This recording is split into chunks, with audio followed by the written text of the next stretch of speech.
जय श्रीमन्नारायण। ओम अस्मद्गुरुभ्यो नमः। श्रीमते रामानुजाय नमः।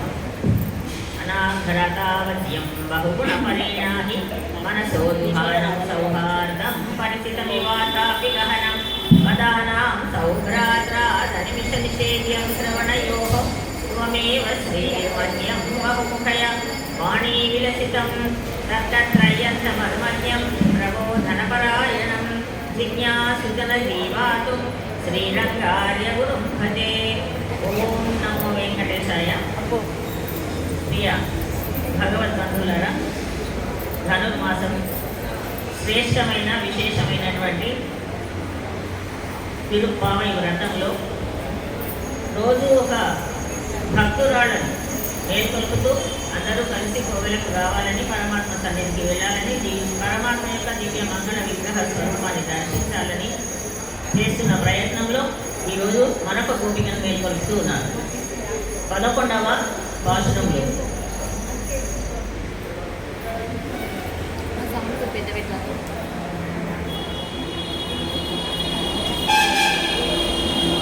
கட்டு கரவை கடற்கல் பலகரந்து செத்தான் திரடதிஸ்கென்று செரு செய்யும் புத்தமன்னில்லாத கோவலர் தப்பொடியே புத்தலவல்குள் புனமையிலே போதராய் சித்தத்து தோழிமான் எல்லாரும் வந்து நின் முத்தம்பு வந்து முகில் வண்ணன் பெயர் பாட சித்தாதே பேசாதே செல்வ பெண்ணாட்டி నీ ఎస్సు పురంగం పొరులేలో రెంబావాయి అని ఈనాడు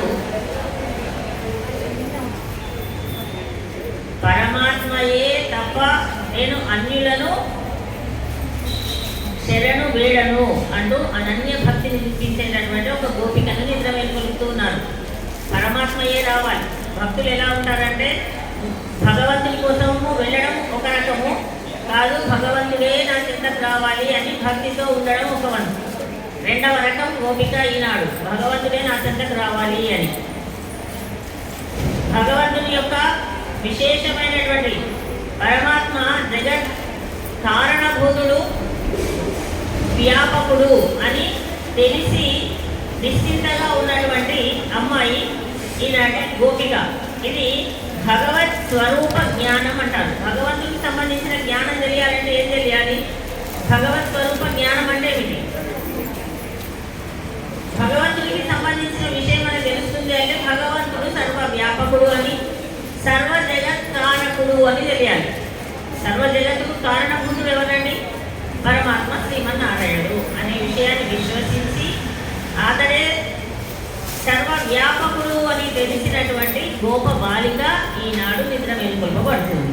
ఈ గోప బాలిక శ్రేష్టమైనటువంటి స్వధర్మాన్ని అనుసరించేటటువంటి ఐశ్వర్యము కలిగినటువంటి గోప వంశంలో జన్మించినటువంటి అమ్మాయి, ఐశ్వర్యవంతురాలైనటువంటి అమ్మాయి.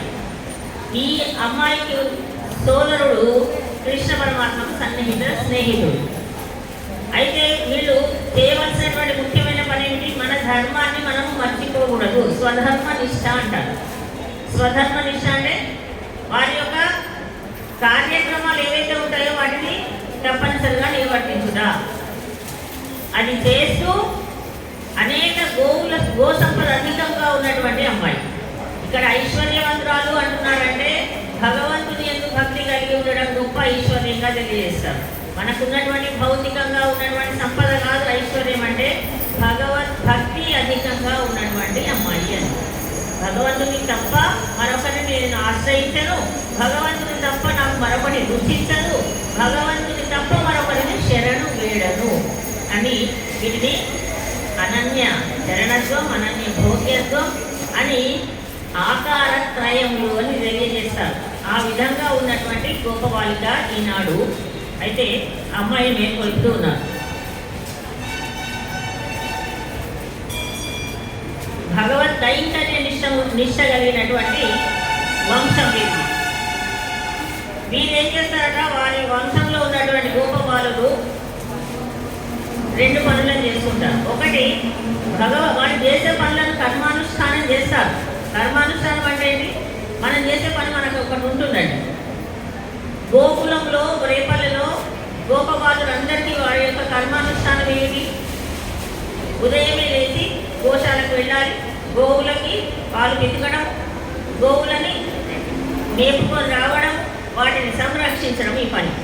ఈ కర్మను మాత్రం వదిలిపెట్టరండి, అది చేస్తూ ఉంటారు. ఆ తర్వాత అదేవిధంగా వారి గోశాలకు ఎవరైనా వచ్చి గోవులకు హాని కలిగించినట్లయితే వారి చెంతకే వెళ్ళి వారిని నిరోధించగలిగినటువంటి ధైర్యం కలిగిన వారు. అంటే వారి యొక్క స్వధర్మాన్ని కర్మనిష్టను ఆచరిస్తూనే వ్యతిరేకులైనటువంటి వారిని, వారి యొక్క శత్రువులని ఎదిరించగలిగినటువంటి ధైర్యము సాహసము కలిగినటువంటి గొప్ప వాళ్ళు. భగవంతుడు కూడా అంతే అండి. అయితే వీరి సంపద ఎంత ఉందంటే అనేకమైనటువంటి గోవుల మందలు ఉన్నాయండి. గో మందల సమూహములు అధికంగా ఉన్నాయి. గోవులు ఇన్ని ఉన్నాయండి, 1000-2000 కాదు లెక్క. గోవుల యొక్క మందలంటే సమూహం కదా, ఆ సమూహములే అనేకం ఉన్నాయట, లెక్కించడానికి వీలు లేదని.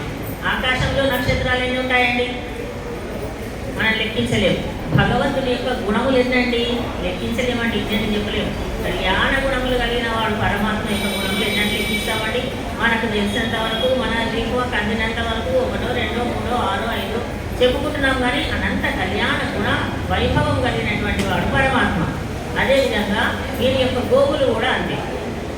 లెక్కించడానికి వీలు లేనంత గోసంపద ఉన్నా కూడా ఈ గోప బాలుడు ఒక్కడే వెళ్ళి అన్ని గోవులకు పాలు పితకగలిగినటువంటి శక్తి కలిగిన వాడు, అంత శక్తి కలిగిన వాడట.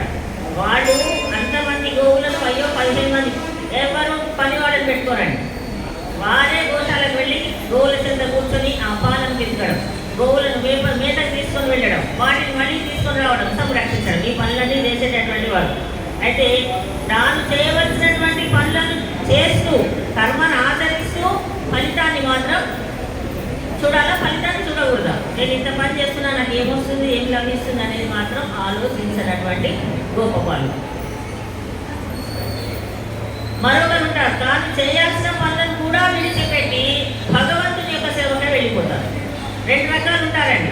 భక్తులు ఎలా ఉంటారంటే, తాను చేసేటటువంటి పనుల ద్వారా ఫలితం ఏమొస్తుంది, నాకు ఈ ఫలితం వస్తుందా, ఈరోజు నేను 2 డజన్లు పళ్ళు తీసుకొచ్చి పెట్టాను భగవంతుడికి, నాకు ఇంత పుణ్యం రావాలి, నాకు లేకపోతే నాకు కోరిక నెరవేరాలి, కష్టాలు పోవాలి, 2 డజన్లు పళ్ళు తెచ్చినా కూడా నాకు కోరిక నెరవేరలేదు అనుకోవడం కాదు.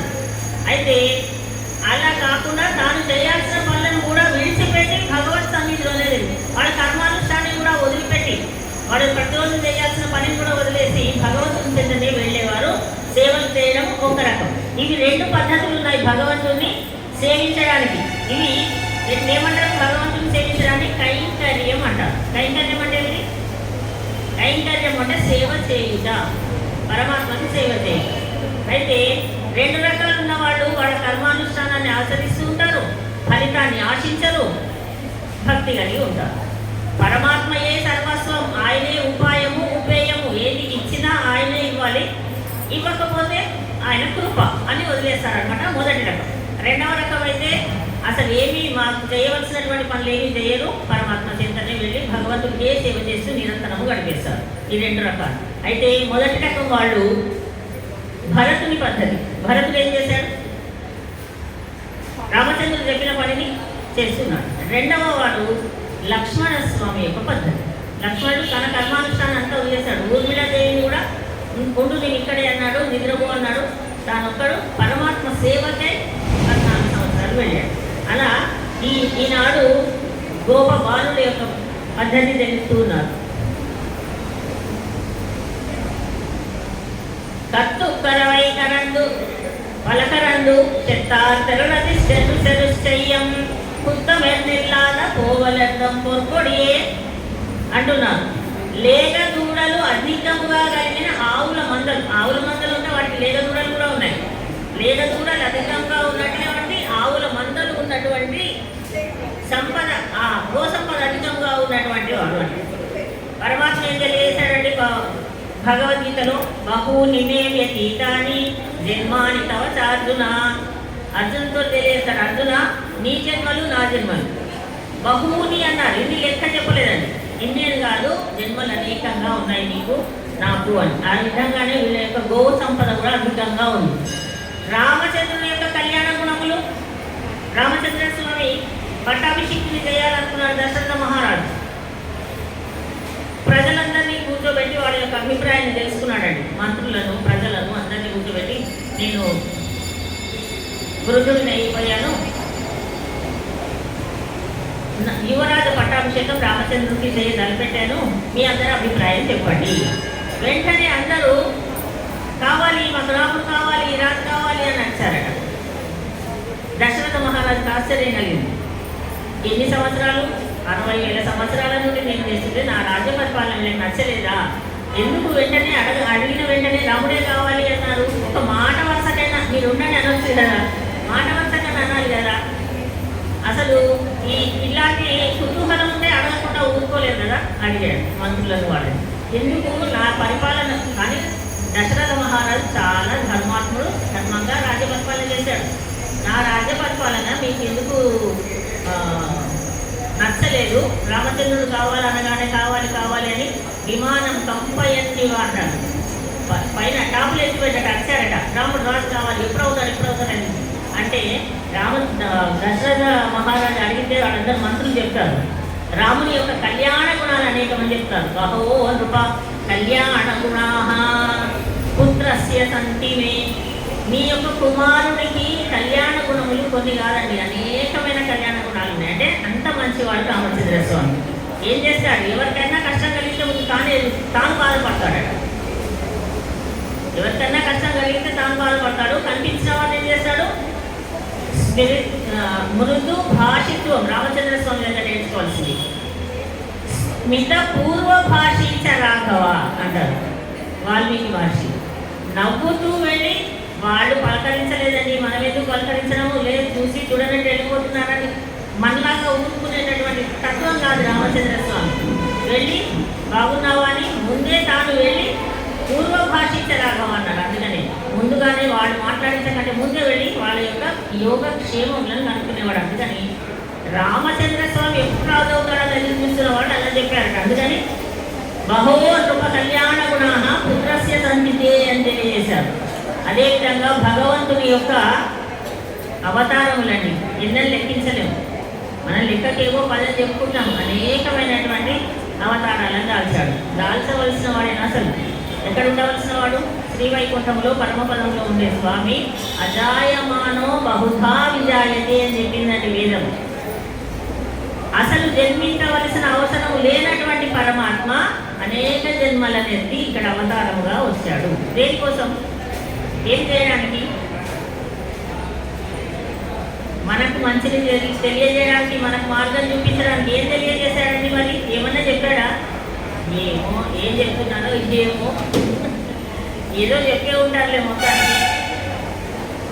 ఒక్కటి కృష్ణ పరమాత్మ ఏం చెప్పాడు అనగానే చెప్పాల్సింది ఒక్కటి ఉంటుందండి, అది గుర్తుపెట్టుకోవాలి, మర్చిపోదు. సర్వధర్మాన్ పరిత్యజ్య మామేకం శరణం వ్రజ అహం త్వా సర్వ పాపేభ్యో మోక్షయిష్యామి మా శుచః.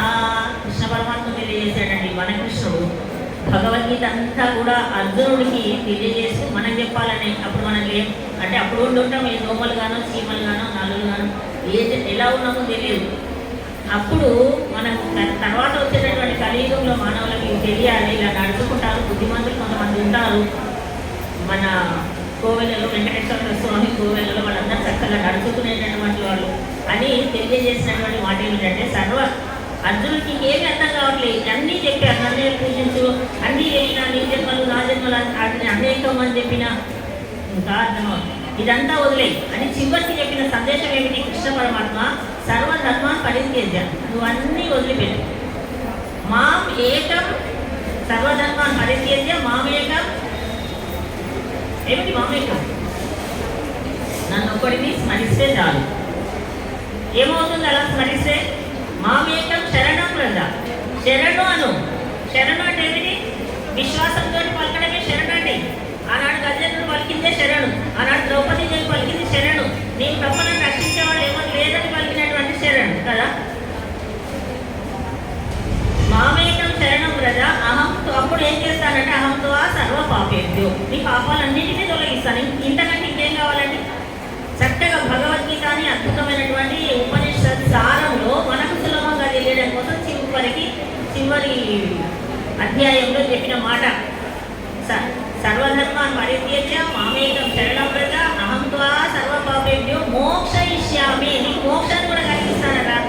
మీరు నన్ను శరణు అనండి చాలు అంటున్నామండి.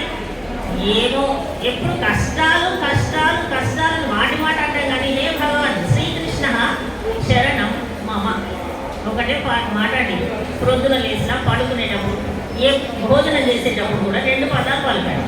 పెద్ద పెద్ద శ్లోకాలు పెద్ద పెద్ద వేదవాక్యాలు అక్కర్లే. శ్రీకృష్ణ శరణం సర్వం శ్రీ కృష్ణ అర్పణం వస్తుంది. ఎవరికన్నా ₹1 ఇస్తున్నాం, ₹2 ఇస్తున్నాం, సర్వం శ్రీ కృష్ణార్పణం వస్తా అంటే చాలట. వాళ్ళకి ఇచ్చినా సరే ఎక్కడికి వెళ్తుంది, నాకేం తెలుస్తుంది అని చెప్పాడు. కానీ ఏం చేస్తాం మనం, ఆ విషయం మర్చిపోతాం. తర్వాత ఎప్పుడో గుర్తొస్తుంది, అప్పుడు అనలేదండి. అది మనము అభ్యాసం చేయాలి. అందుకనే మన మనస్సు ఎప్పుడు మన అధీనంలో ఉండాలి. మన మనస్సుకు మనం అభ్యాసం చేయాలి. విన్న విషయాన్ని అంటే ఏం చేయాలండి, విన్న విషయాన్ని ఏం చేయాలి, ఏం చేస్తే మనకు గుర్తుంటుంది, మననం చేయాలి. మననం చేయాలి కదా, శ్రవణం తర్వాత మననం. అమ్మ గోదాదేవి అదే చెప్పింది. మననం చేస్తూ ఉంటే మనస్సుకు పడుతుంది. మనస్సుకు పట్టిన దాన్ని తర్వాత ఆచరణ రూపకంగా చూపించగలగాలి. ఆచరణ చూపిస్తే అద్భుతంగా మనలో మనకే కొత్త వ్యక్తి కనిపిస్తారండి. అదే నేను మొన్నటి ఎలా ఉండేదాన్ని, అసలు అమ్మ 10 సార్లు లేపినా లేసేదాన్ని కానీ ఇప్పుడు నేనే చేస్తున్నా. మన పనిలో మనకే అభివృద్ధి కనిపిస్తుందండి. అది అది అమ్మవారు లేవంటే నిద్ర మేల్కొనండి, మీరు నిద్ర మేల్కొనండి అంటే అర్థం ఏమిటి, మనం చేసే పనిలో మనకు అభివృద్ధి కనిపించాలి. మనకు అనిపించదండి. వేరే వాళ్ళల్లో వాళ్ళు చేసిన దోషాలు, వాళ్ళు చేసిన మాటలు ఏమనంటే వాళ్ళు ఎదుటి వాళ్ళ యొక్క తప్పులు బోలనని తీసేసుకుంటుంటారు. 1 వేలు వాళ్ళని చూపిస్తే మిగతా 3 వేలు మనల్నే కదా ఇలా చూపించేది. అది దృష్టిలో ఉండదు మనకు. నేనే గొప్ప, దానికి ఏమని పేరు, నేనే గొప్ప, నేనే చేస్తున్నా, నేనే చదువుతున్నాను, నేనే అన్నీ చేస్తున్నాను అని అనడానికి ఏమిటి, అహం అహం అహం. అందుకే అహం అనే పదం చెప్పారు ముందు. సంస్కృత పట్టణంలో సంస్కృత తరగతులు చెప్పేటప్పుడు అహం అనే పదాన్ని చెప్పారు. ఎందుకంటే ఆ తర్వాత కారం వచ్చి చేరుతుందండి. అహం అహం అహంకారం, అహంకారం అంటే నేనే చేశానంటే అహంకారం. అహంకారం తొలగించుకోవడం కోసం ఇంత ప్రయత్నం. మనకున్నటువంటి ఈ అరిషడ్ వర్గాలు ఇటువంటివన్నీ తొలగించుకోవడానికే గొప్పనైన ప్రయత్నం చేస్తూ మనం ముందుకు నడుస్తున్నాం. అహంకారం తొలగించుకొని ఏం చేయాలి మరి, అహంకారాన్ని తొలగించి ఏం చేయాలంటే దాని ముందర ఇంకొక 2 అక్షరాలు పెట్టాలి. అహం ముందు 2 అక్షరాలు పెట్టాలి. దాసోహం అంటే అప్పుడు పరమాత్మ మన వైపు చూస్తాడట. అహం అనేది ఉన్నది, దాని తర్వాత ఉండే కారాన్ని తీసేసి ముందు 2 పదాలు 2 అక్షరాలు పెట్టి అహంకి దాసోహం అవుతాం. దాసోహం అంటే సాష్టాంగ నమస్కారము భగవంతునికి అని. అప్పుడు పరమాత్మ అనేది ఎంత బుద్ధిమంతులు అంటే 2 చేతులు జోడించారే, అందరు కట్టిస్తున్నారు, తల వంచుతున్నారు. తల వంచడం అనేది రావాలనండి, లేకపోతే అభివాదన శీలస్య నిత్యం వృద్ధోపసేవిన చత్వారి తస్య వర్ధంతే ఆయుర్విద్య యశో బలం. మానవుడు అన్నవాడు కోరుకునేవి 4 ఏం కావాలని కోరుకుంటాం, ఆయుష్ కావాలనుకుంటామా, ఆయు విద్య కావాలనుకుంటాం కదండి. ఎవరైనా జ్ఞానంతో ఉండాలని ఎవరు కోరరు. జ్ఞానం పొందాలని చూస్తున్నా, దానికి ప్రయత్నం చేస్తూ ఉంటాం. ఏ విషయంలో ఏది చేస్తున్నా, కుట్లు అల్లికలు నేర్చుకున్నా అది కూడా జ్ఞానమే అండి. ఏదో ఒక జ్ఞానాన్ని పొందాలని చూస్తాడు మానవుడు. ఆయు విద్య యశస్సు కోరుకుంటారండి అందరూ. యశస్సు అంటే ఏమిటి, యశస్సు అంటే ఏమిటి, గౌరవం. ఆయు విద్య యశస్సు బలం. నలుగురిలో మంచి పేరు తెచ్చుకోవాలని కోరుకుంటారు కదండి, అది యశస్సు. బలం, శక్తి కావాలి. ఏ పని చేయాలన్నా కూడా శక్తి కావాలి. ఇవి 4 మనకు లభించాలంటే అభివాదన చేయవలను. అభివాదనం అంటే నమస్కారం. ఎవరికి చేయాలండి, అభివాదన శీలస్య నిత్యం వృద్ధోపసేవిన. పెద్దలందరికీ నమస్కారం చేయడమే మన పని అండి. ముఖ్య కర్తవ్యం ఏమిటి అంటే పెద్దలు కనిపించిన వెంటనే చేతులు జోడించుట, నమస్కరించుట, శిరస్సు వంచుట, అంజలి ఘటించుట. ఇది చేసినప్పుడు ఈ 4 నీకు వృద్ధి పొందుతాయి కనుక వీటిని అవలంబించుకోవలసింది అని తెలియజేస్తారు మనకు. అయితే వీళ్ళందరూ ఏం చేస్తారు, గోపాలులు పాలు వినడమే కాకుండా పొంచి ఉన్నటువంటి శత్రువులను కూడా నశింపజేసేటటువంటి శక్తి కలిగినటువంటి వారు. పరమాత్మ కూడా అంతే కదండి. భగవంతుని యొక్క లక్షణం ఏమిటి, తన యొక్క భక్తులకి శత్రువులను తుడిచిపెట్టేస్తాడు. తన భక్తులు ఎవరన్నాడు, మమ ప్రాణాహి పాండవాహ అన్నాడు కృష్ణ పరమాత్మ. అందుకని ఆ పాండవుల శత్రువులు ఎవరు, వాళ్ళని నానా కష్టాలు పెట్టినటువంటి కౌరవులందరినీ నశింపజేసేటట్టు చేశాడు. ఇది కృష్ణ పరమాత్మ యొక్క గొప్పతనం, పరమాత్మ యొక్క గొప్పతనం. శత్రువుల యొక్క బలం నశించేటట్లు ఎదిరించి వారి యొక్క యుద్ధం చేసేటటువంటి గొప్ప వంశం అండి గోపకుల వంశం. అలాగే కృష్ణుడు రాయబారానికి వెళ్ళాడు. రాయబారానికి వెళ్ళినప్పుడు ఎవరింటికి వెళ్ళాడు? కృష్ణుడు యుద్ధం కురుక్షేత్ర యుద్ధం కోసం రాయబారానికి వెళ్ళాడండి. భీష్మ పితామహులు ఉన్నారు, దుర్యోధనుడు ఉన్నాడు, అన్ని చేసి సిద్ధంగా చట్రసోపేతమైనటువంటి వంటలన్నీ చేసి పెట్టాడు. కానీ ఎక్కడికి వెళ్ళాడు కృష్ణుడు? విదురుని ఇంటికి వెళ్ళాడండి. విదురుడు చాలా సామాన్యుడు. విదురుని ఇంటికి వెళ్తే స్వాగతించి ఆహా ఆహా మా ఇంటికి వచ్చావా స్వామి రండి రండి అని పాదపూజ చేసి లోనికి తీసుకొని వెళ్ళి ఆసనంపై కూర్చుని పెట్టి పలహారాలు పెడుతూ ఉన్నాడు కృష్ణ పరమాత్మ. మాట్లాడుతూ ఆహా నా అదృష్టం ఈరోజు నా జన్మ ధన్యమైంది, కృష్ణ పరమాత్మ నీ రావడం, హే కృష్ణ దండమయ కరుణానిధి దండమయ నీకు నిపుడు దండము కృష్ణ అని నమస్కారం చేస్తూ నమస్కార స్థితిలో కూర్చొని అన్ని పళ్ళు చేశాడట. అరటి పళ్ళు గోళ్ళని తెచ్చి ఇస్తున్నాడు కృష్ణ పరమాత్మ. అసలు వస్తాడని ఊహించలేదు కదా, నేను సామాన్యుడిని ఆయన దగ్గరికి ఎందుకు వస్తాడని ఆయన ఏమి సిద్ధం చేసుకోలేదు పాపం. కానీ కృష్ణ పరమాత్మ విదురుని ఇంటికి వెళ్ళాడు. ఆ విదురుడు అప్పటికప్పుడు అరటిపళ్ళు తెచ్చి ఒక పెద్ద పళ్ళెంలో ఉంచి కృష్ణ పరమాత్మకు అందిస్తున్నాడు. కృష్ణుడు కూడా ఆనందంగా స్వీకరించి తింటూ తర్వాత ఏమైంది చూసేసరికి పళ్ళని అక్కడ ఉన్నాయట తొక్కను తీశాడండి. కృష్ణుడు తొక్కనే తినేశాడు, అరటి పళ్ళ తొక్కను. మరి అలా తినేస్తూ ఉంటే చూసినాడు, అదే విదురుడు గారు ఏం చేస్తున్నారు చూడండి మీరు తొక్కలు ఇస్తున్నారు, కృష్ణ పరమాత్ముడు అలాగే మాట్లాడుతూ తినేస్తున్నారు, పళ్ళని ఇక్కడ ఉన్నాయి పళ్ళేమి అసలు తొక్కలేదు అంటే అయ్యయ్యో పొరపాటు ఎంత అపచారం చేశాను అని అప్పుడు వెంటనే ఆ తొక్కలన్నీ తీసినటువంటి పళ్ళని మంచి ఇస్తున్నాడు. విదుర ఏమో ఇది రుచికరంగా లేదు అన్నాడు. కృష్ణ పరమాత్మ ఇంతకు ముందు ఇచ్చినవి చాలా రుచిగా ఉన్నాయే, ఇది రుచిగా లేదు, ఇందులో భక్తి లేదండి, లోపించింది భక్తి. అందులో ముందిచ్చిన దాంట్లో భక్తిపూర్వకంగా ఇచ్చాడు. ఏమి ఇస్తున్నా దాన్ని ఏమి చేస్తున్నాను, దాని భగవంతుడికి ఏమి ఇస్తున్నాను, భగవంతుడు ఏం స్వీకరిస్తున్నాడు, ఏది అసలు ధ్యాసలో లేదనమాట. అది భక్తి. అచంచలమైనటువంటి భక్తితో విదురుడు చేసినటువంటి విందు పరమాత్మ ఎంత ఆనందంగా స్వీకరించాడు. తర్వాత అడిగాడట దుర్యోధనుడు, కృష్ణ నేనున్నా ఇక్కడ, నేను చాలా గొప్పవాడు, ధనంలో కానీ నేను ఒక రాజుగా నేను ఉంటున్నాను, నా దగ్గరికి రాలేదు. పోనీ జ్ఞానవృద్ధుడు ఉన్నాడు భీష్మాచార్యుల వారు, వారింటికన్నా వెళ్ళొచ్చు కదా, నువ్వు అక్కడికి వెళ్ళకుండా సామాన్యుడైనటువంటి విదురు దగ్గరికి వెళ్ళావేమయ్యా అంటే చెప్తాడు కృష్ణుడు, శత్రువుల ఇంటికి వెళ్ళను, శత్రువుల యొక్క భోజనాన్ని స్వీకరించను, ద్విషదన్నం నా భోక్తవ్యం అని చెప్పాడు. అంటే ఎవరిని శత్రువులు, నేను శత్రువా అంటే కాదా, మరి నా భక్తులకు నువ్వు శత్రువు అయినప్పుడు నాకు కూడా శత్రువు అని చెప్పాడు అక్కడ. అందుకని కృష్ణ పరమాత్మను మనము సర్వం శ్రీకృష్ణార్పణమస్తు అంటూ శ్రీకృష్ణ శరణం మమ అని శరణు వేడితే మనం వెంటనే ఉండి రక్షిస్తూ ఉంటాడట. రామచంద్ర స్వామి కూడా అంతే కదండి, అభయం ఇచ్చాడు. ఏమని విభీషణుడు వచ్చినప్పుడు సకృతేవ ప్రపన్నాయ తవాస్మీతి చ యాచతే అభయం సర్వభూతేభ్యో దదామి ఏతద్ వ్రతం మమ అని. నేను ఒక వ్రతాన్ని స్వీకరిస్తున్నాను, ఇప్పటి నుండి నా దగ్గరికి వచ్చి ఎవరైతే ఒక్కసారి శరణు అన్నా చాలు వాళ్ళని నేను ఇంకా విడిచిపెట్టను. అచ్యుతుడు అని పేరు. అచ్యుత అంటే ఏమిటి అర్థం? విడిచిపెట్టకుండా గట్టిగా పట్టుకునేవాడు. మనం ఒక్కసారి చలిస్తే ఆయన మనల్ని వదిలిపెట్టాడండి. అలా ఉండి మనం వెంట ఉండి మనకు కావలసినటువంటి సకల భోగములను అందజేస్తాడు ఈ లోకంలో. తర్వాత మనం వెళ్ళవలసిన దారి ఇది అని చూపించడానికి ఆచార్యులను చూపిస్తాడు, పరమపదానికి మార్గాన్ని చూపిస్తాడు. మనకు చెప్పాడు భగవద్గీతలో మోక్షం ఇస్తాను. మా శుచ అన్నాడు. మా శుచ అంటే ఏడవకండి అని, శోకించవద్దు, బాధపడవద్దు, ఏడవద్దు, ఎంత చక్కగా చెప్పాడండి. కానీ మనం ఏం పట్టుకుంటాం, అదే పట్టుకుని మనకి ఎప్పుడు ఏడిపోయి ఏదో ఒక దాని గురించి చింత, ఏదో ఒక దాని గురించే రండి.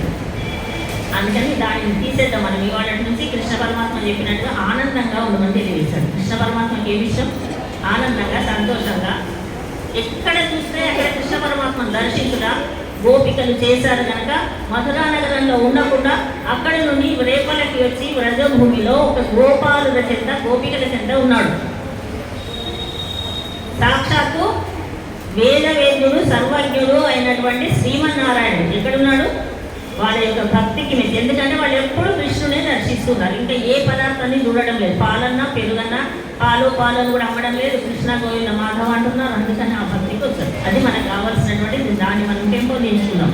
సెల్వ పెండాటి ఏమంటున్నారు? కుత్తుమెల్లాదా కోవలద్దం పొక్కడియే. అయితే ఈ అమ్మాయి అంటే చాలా అందగట్టాడండి, సౌందర్యంలో చాలా గొప్పది ఈ అమ్మాయి. అయితే ఈ పుట్టలో ఉన్నటువంటి పాము ఎంత అందంగా ఉంటుందో అటువంటి నితంబము కలిగినటువంటి దానా అని, అడవిలో ఉన్నటువంటి ఒక నెమలి పింఛంతో ఉన్నటువంటి నెమలి ఉంటుంది కదండి, ఆ నెమలి లాంటి కేశ పాశములు కలిగిన దానా అని. మనకు కేశములు, నితంబము, వ్యామోహము కలిగించేటటువంటి శరీర భాగములు, వాటిని చాలా అందగట్టాడు ఈ అమ్మాయి. అందుకని అందాన్ని పిలుస్తున్నారు అందంతో. ఉత్తర వాళ్ళు కొలుపునమైలే పోదరాయి సిద్ధోచి మానెల్లారు మందు. సరే అందరూ వచ్చారా మరి అంటే అందరూ వచ్చి వెళ్ళారు, మేమేమో మీ ఇంటి ముందర వచ్చి నిల్చొని ఉన్నాము. పోదరాయి లేచి రావమ్మా అంటున్నారు. నేను ముత్తంపు ముందు ముగిలి వన్నన్ పేర్పాడా. సరే మేమందరం వచ్చి నీ వాకిట చేరి ఉన్నాం. సరే వచ్చి ఏం చేస్తున్నారు అంటే ముగిలి వన్నన్ పేర్పాడా, నీల మేఘశ్యాముడైనటువంటి శ్రీకృష్ణ పరమాత్మ యొక్క నామాన్ని మేము పాడుతూ ఉన్నాం. ఎటువంటి వాడు శ్రీకృష్ణుడు? నల్లని వాడు, పద్మనయనములవాడు, కృప అనే రసముపై చల్లెడు వాడు, మౌలి పరిసర్పిక పింఛము వాడు, నవ్వురా జిల్లెడి మోమువాడు, చెల్వల మానధనంబు తెచ్చెను మల్లియలారా అని చెప్తారు పోతనమాతుల వారు. అదేవిధంగా కస్తూరి తిలకం లలాట ఫలకే వక్షస్థలే కౌస్తుభం నాసాగ్రే నవమౌక్తికం చ కరతలే వేణుం కరే కంకణం సర్వాంగే హరిచందనంచ. హరిచందనం పులుముకొని ఉంటాడండి ఎప్పుడు. సర్వాంగే హరిచందనంచ కలయన్ కంఠేశ ముక్కావళి గోపశ్రీ అని చక్కటి వర్ణన చేస్తారు. కృష్ణ పరమాత్మ యొక్క వర్ణన ఎంత చెప్పుకున్నా తక్కువే. కృష్ణో రక్షతునో జగత్రయ గురువు అంటూ ముల్లోకాలకి గురువైనటువంటి శ్రీకృష్ణ పరమాత్మ మనల్ని రక్షించుగాక అని ప్రార్థన చేసుకుంటారు మహానుభావులైనటువంటి వాళ్ళందరూ. సిద్ధాదే పేషాదే. సరే ఇంత చెప్తున్నా సరే అమ్మాయి యువకలు పలకదండి. ఏదన్నా మాట్లాడాలి కదా, ఒక మాట మాట్లాడితే దానికి అనుగుణంగా మళ్ళీ సమాధానం వస్తుంది కదా, కానీ ఏం మాట్లాడలేదమ్మా అంటున్నారు. సెల్వ పెండాటి ఓ సంపన్నురాలైనటువంటి అమ్మాయి అని పిలుస్తున్నారు. ఎత్తు కురంగుం. అసలు ఈ నిద్రకు అర్థమేమిటి? నిన్న మనం అనుకున్నది ఏంటి, ఈరోజు నేను చేసేది ఏమిటి? వెంటనే వస్తాను, ఈ అమ్మాయిని ముందుంచుకొని వెళ్తేనే కృష్ణ పరమాత్మ వీళ్ళందరినీ కూడా దర్శిస్తాడు. అటువంటి ఈ నిద్ర కారణం ఏంటమ్మా అని అడుగుతున్నాను. ఈరోజు మన ప్రతి ఒక్క పాశురంలో ఒక ఆడవాళ్ళ నిద్ర మేలుకొల్పుతున్నాము. ఆడవాళ్ళ నిద్ర మేలుకొల్పినట్టుగా భావన చేస్తున్నాం. ఈరోజు ఆడవాళ్ళు తిరుమంగై ఆడవాళ్ళండి. తిరుమంగై ఆడవాళ్ళంటే పరకాలు అని పేరు. వారు అద్భుతమైనటువంటి విశేషాలను చేశారు. నమ్మాళ్ళవాళ్ళు రాసినటువంటి 4 దివ్య ప్రబంధాలకు అంగములుగా అన్నట్టు 6 దివ్య ప్రబంధాలను వీరు రచించారు. తిరుమంగై ఆడవాళ్ళను ఈరోజు గుర్తు చేసుకుంటూ ఉన్నారు. తర్వాత ఈనాడు గురు పరంపర వాక్యము శ్రీమద్యామున మునయే నమః. గురు పరంపర వాక్యములు పలుకుతాయి మనకు. దాంట్లో శ్రీమద్యామున మునయే నమః అనేటటువంటి వాక్యం ఈనాడు. నిన్న మనము నమ్మాళ్ళవార్లను మేల్కొల్పినట్టుగా తెలియజేసుకున్నాం. నమ్మాళ్ళవార్లు చింతచెంతూరులో ఉన్నారు. ఆళ్వార్ తిరునగరి అనే ప్రాంతం. అక్కడ మధుర కవి ఆళ్వారు చూస్తూ అక్కడికి వచ్చాడు. అంతవరకు చెప్పుకున్నాం. మధుర కవి ఆళ్వార్లు చేసి చూశారట. అక్కడ వరకు వచ్చిన తర్వాత ఆ దివ్యమైనటువంటి కాంతి లేదు. అంటే ఈ ఊర్లోనే ఉన్నటువంటి విశేషాన్ని దర్శిద్దామని తింత్రిణీ వృక్షం. తింత్రిణీ వృక్షం అంటే చింత చెట్టు. మనకు నమ్మాళ్ళవాళ్ళు ఆ తింత్రిణీ ఆ వృక్షంలో చింత చెట్టులో ఉన్నప్పటి నుండే మనము చింత చెట్టు యొక్క కాయలను పులుసుగా అన్ని వాడుకుంటున్నాం. అంతకుముందు లేదట, అసలు వాడుకోవడం తెలియదు మనకు ఆ విషయం. కానీ నమ్మాళ్ళవాళ్ళ వాళ్ళు అయితే అక్కడ ఉన్నటువంటి స్వామిని దర్శించాడు. ఎప్పటి నుండి ఉన్నాడు? 16 సంవత్సరముల నుండి కళ్ళు తెరవలేదండి. కనులు మూసుకొని భగవద్ధ్యానంలో అలాగే కూర్చొని ఉన్నటువంటి వాడు. సరే మధుర కవి ఆళ్వాళ్ళు చూశారు. చూసి ఎలాగైనా మాట్లాడించాలి. పోని పిలుస్తున్నారట, పలు గట్టిగా అరుస్తున్నారు, అయినా కూడా కళ్ళు తెరవట్లేదు. సరే మరి మాటలు రావేమో అనుకుందామా, కొన్ని చెవులన్నా వినిపిస్తాయేమో చూడాలి కదా అని ఒక పెద్ద బండ తీసుకొని వచ్చి అక్కడ పెద్ద శబ్దం చేస్తూ కింద వేశారు. వెంటనే నమ్మాడు వాళ్ళు కళ్ళు తెరిచారు. 16 సంవత్సరముల నుండి భగవద్ధ్యానంలో ఉన్నటువంటి నమ్మాడు వాళ్ళు కళ్ళు తెరిచి చూసింది మొట్టమొదలు మధురకవి ఆడవాళ్ళని. దయాద్ర దృష్టితో వాళ్ళని చూశారు. చూసిన వెంటనే వీరు నమస్కరించి, అయ్యా ఒక ప్రశ్న వేశారండి. వెంటనే ఏమనంటే, ఈ ప్రకృతి మండలంలో ఉన్నటువంటి ఏ జీవి అయినా ఏమి భుజించును ఇక్కడ ఉండు అంటే వారు ఒకటే ఒక చిన్న సమాధానం చెప్పేశారు. దానినే తినును అక్కడనే ఉండు. దాన్నే తింటుంది అక్కడే ఉంటుందండి. ఏమిటండి అంటే ప్రకృతి మండలంలో ఏది తినవలసినటువంటిది దాన్నే తింటుంది. ఏమి తినాలి? కూరగాయలు తినాలి, ఆకుకూరలు తినాలి, తోటకూర, పాలకు ఇవన్నీ ఉన్నాయి కదా, అట్లనే ఆహారం, బియ్యం, ధాన్యం, ఆ వాటినే తింటుంది, అక్కడే ఉంటుంది. అంటే ఈ ప్రకృతి మండలంలోనే ఉంటుంది ఏ జీవి అయినా. అంటే అద్భుతమైనటువంటి సమాధానం ఒక వాక్యంలో చెప్పడం అంటే చాలా కష్టం కదండి. మీరు నాకు గురువుగా ఉండాలి అని ప్రార్థన చేశారు, సాష్టాంగ నమస్కారం చేశారు మధురకవి ఆళ్వారు. అద్భుతమైనటువంటి గురుసేవ చేసుకున్నారు. నేను మీకు శుశ్రూష చేస్తాను, మీరే నాకు గురువులు అన్నారు. అప్పటి నుండి వారు అడిగిన ప్రశ్నలకు ఆ సమాధానం చెప్పడం నమ్మాళ్వారు. అద్భుతమైనటువంటి తిరువాయి మొజి అనేటటువంటి దివ్య ప్రబంధాన్ని రచించారు నమ్మాళ్వారు.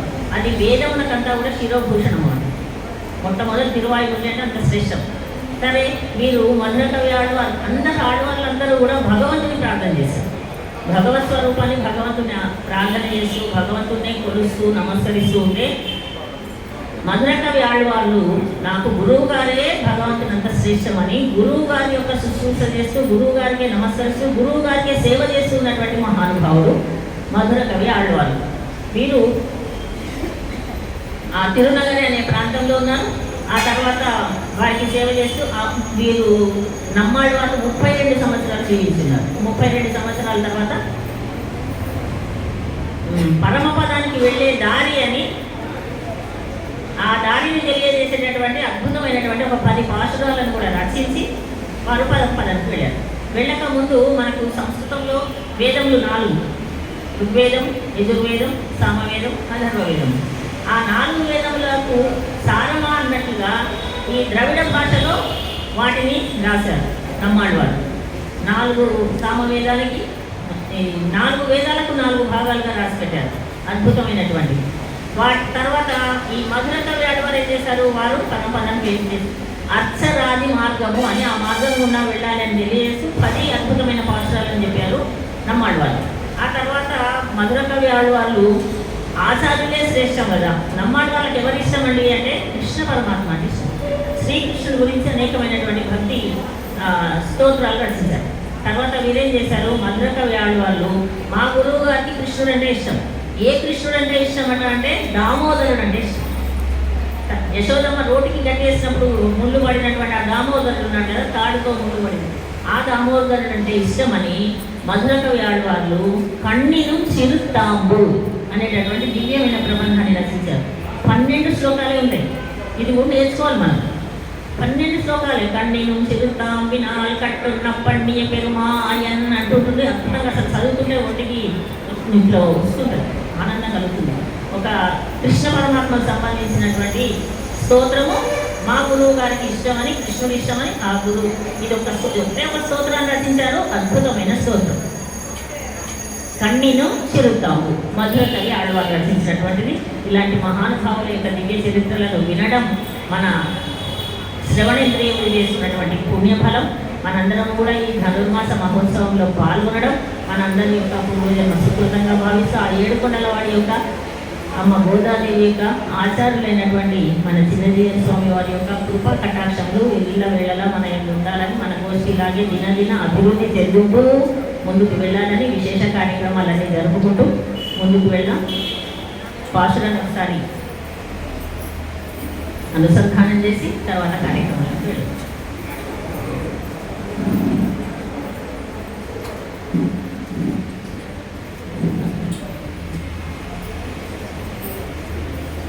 கத்துக்கரவை தளங்கள் பலகரந்து செத்தார் திரளதேயென்று செருச்செய்யும் புத்தமர் இல்லாத கோவலத்தம் பொற்கொடியே புத்தளவல்கள் புனமையிலே போதராய் சுத்தத்து தோழிமான் எல்லாரும் வந்து நின்முத்தம்பு கொண்டு முகில் வண்ணன் பெயர் பாடா சித்தாதே பேசாதே செல்வ பெண்ணாட்டி நீ எದ್ದು புறங்கும் பொருளேலோரெம்பாவாய் नीलातुङ्गस्तनगिरितटे सुप्तमुद्बोध्य कृष्णं पारात्यं स्वं श्रुतिशतशिरसिद्धमध्यापयन्ति स्वोच्छिष्टायां